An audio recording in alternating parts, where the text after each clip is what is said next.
ഇന്ന് ഫ്രൈഡേ ആയതുകൊണ്ട് സ്പെഷ്യലായിട്ട് മന്തി ഉണ്ടാക്കാമെന്ന് വിചാരിച്ചു. അതാണെങ്കിൽ എളുപ്പത്തിൽ അങ്ങ് കഴിയും കേട്ടോ. ഇന്നലെ വല്ല മടിയായിരുന്നു കേട്ടോ. ഇന്ന് എനിക്ക് ശരിക്കും വയ്യാഞ്ഞിട്ടാണ് കേട്ടോ. എന്നാൽ ചിക്കൻ മന്തി ഉണ്ടാക്കിയാലോ? അപ്പോൾ ചിക്കൻ കഴുകിയിട്ട് ഞാൻ പാത്രത്തിലേക്ക് ഇട്ട് കൊടുത്തിട്ടുണ്ട്. 2 മാഗി ക്യൂബ് പൊടിച്ച് ചേർത്ത് കൊടുക്കുന്നുണ്ട്. ഉപ്പ് നോക്കിയിട്ട് വേണം ഇട്ട് കൊടുക്കാൻ. ആവശ്യത്തിന് ഉപ്പ് ഇട്ട് കൊടുക്കുക. പിന്നെ ഇഞ്ചി വെളുത്തുള്ളി പേസ്റ്റ് ചേർത്ത് കൊടുക്കുന്നുണ്ട്. പിന്നെ ക്യാപ്സിക്കം ചെറുതായി അരിഞ്ഞത് 2 ചേർത്ത് കൊടുക്കുന്നുണ്ട്. പിന്നെ ഒരു തക്കാളി നന്നായിട്ട് പേസ്റ്റാക്കി ഇട്ട് കൊടുക്കാം. മുളക് പൊടി ഇട്ട് കൊടുക്കാം. പിന്നെ ഗരം മസാല ഇട്ട് കൊടുക്കുന്നുണ്ട്. എരിവിനനുസരിച്ച് കുരുമുളക് പൊടിയും കൂടി ചേർത്ത് കൊടുക്കാം കേട്ടോ. പിന്നെ ഇതാ സൺഫ്ലവർ ഓയിലാണ് കേട്ടോ. 1 കപ്പ് സൺഫ്ലവർ ഓയിൽ തന്നെ ഒഴിച്ച് കൊടുത്തിട്ടുണ്ട്. പിന്നെ ബട്ടർ ഉണ്ടെങ്കിൽ ബട്ടർ ചേർത്ത് കൊടുക്കാൻ എൻ്റെ അടുത്ത് ഇല്ലായിരുന്നു. അതുകൊണ്ട് ഞാൻ 1 സ്പൂൺ നെയ്യ് നല്ലോണം ചേർത്തിട്ട് നല്ലപോലെ മസാല പിടിപ്പിക്കുന്നുണ്ട്. എന്നിട്ടൊരു 10-20 മിനിറ്റ് വേണമെങ്കിൽ ഒന്ന് റെസ്റ്റ് ചെയ്യാൻ വെക്കാം കേട്ടോ, മസാല പിടിക്കാൻ വേണ്ടിയിട്ട്. ഞാനൊരു 10 മിനിറ്റേ വെച്ചിട്ടുള്ളൂ. പിന്നെ നമ്മൾ ഇതാ ബസ്മതി റൈസ് ഞാൻ വേവിക്കാൻ വെച്ചിട്ടുണ്ടായിരുന്നു കേട്ടോ. അതൊന്ന് വെന്ത് വന്നാൽ ഒന്ന് ഊറ്റിയെടുക്കണം. ഒരു 3/4 ഭാഗം വെന്ത് വന്നാൽ മതി.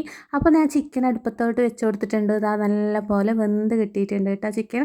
അപ്പോൾ നമ്മൾ ഊറ്റി വെച്ച മന്തി റൈസ് ഉണ്ടല്ലോ, അത് അതിലേക്ക് ചേർത്ത് കൊടുക്കാം. 1 കിലോനോളം റൈസ് ഞാൻ എടുത്തിട്ടുണ്ട് കേട്ടോ, മന്തി റൈസ്. എന്നിട്ട് ഇതാ പച്ചമുളകൊക്കെ ഒന്ന് കുത്തി കൊടുക്കുന്നുണ്ട് കേട്ടോ. ഒരു 5-6 പച്ചമുളകൊക്കെ എടുത്തിട്ടുണ്ടാവും. എന്നിട്ട് മല്ലിയിലയും പുതിനയും കൂടി അങ്ങ് വിതറി കൊടുത്തിട്ട് ഒരു അരമണിക്കൂർ ദം ചെയ്യാൻ വേണ്ടി വെക്കാം കേട്ടോ. ആ നേരം കൊണ്ട് ഇത്തിരി പാത്രങ്ങളൊക്കെ ഉണ്ടായിട്ടുണ്ട്. അതൊക്കെ പെട്ടെന്ന് തന്നെ കഴുകിയിട്ടിട്ടുണ്ട്. പിന്നെ അവിടെയൊക്കെ തുടച്ച് വൃത്തിയാക്കിയിട്ടുണ്ടായി. തുണിയൊക്കെ കൊണ്ട് ആറിയിട്ടു കേട്ടോ, വെയിൽ പോകുന്ന മുമ്പേ. പിന്നെ ഇന്നലെ ഇൻസ്റ്റയിൽ ഒരു കമൻറ്റ് കണ്ടേ, നിങ്ങൾക്ക് എന്താ തൈറോയ്ഡ് ഉണ്ടോയെന്ന്. അതെന്താ ചോദിച്ചതെന്ന് പിന്നീടാണ് എനിക്ക് മനസ്സിലായത് കേട്ടോ. എൻ്റെ കഴുത്തിൻ്റെ ഭാഗം കഴുത്ത് കുറവാണ് എനിക്ക്. അപ്പോൾ എൻ്റെ ഉപ്പാക്കും കഴുത്ത് കുറവാണ് കേട്ടോ. ആ പാരമ്പര്യം കിട്ടിയതാണ്. എൻ്റെ കഴുത്തിൻ്റെ അടുത്ത് നല്ല തടി പോലെ കാണിക്കും. അതുകൊണ്ടായിരിക്കും അങ്ങനെ ചോദിച്ചെന്ന് എനിക്ക് മനസ്സിലായി. ഒരുപാട് ആൾ നേരിട്ട് കാണുമ്പോൾ ചോദിക്കാറുണ്ട് കേട്ടോ, എന്ത് ചെയ്യാൻ ആ കഴുത്ത് അങ്ങനെ ആയിപ്പോയില്ലേ.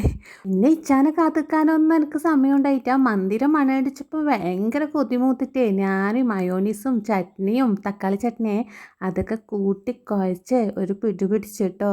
നല്ല ടേസ്റ്റായിരുന്നു, ഒന്നും പറയാനില്ല. അടിപൊളിയായിരുന്നു കേട്ടോ. അപ്പോൾ നിങ്ങൾക്ക് ഇഷ്ടപ്പെട്ടാൽ ഒന്ന് ട്രൈ ചെയ്ത് നോക്കിക്കോളി. അടിപൊളിയായിരുന്നു. അപ്പോൾ നിങ്ങൾക്ക് ഇഷ്ടപ്പെട്ടാൽ ഒന്ന് സപ്പോർട്ട് ചെയ്യണേ. അടുത്ത വീഡിയോ ആയിട്ട് കാണുന്നവരെ ഇൻഷാ അല്ലാ. Okay, bye bye, Tata.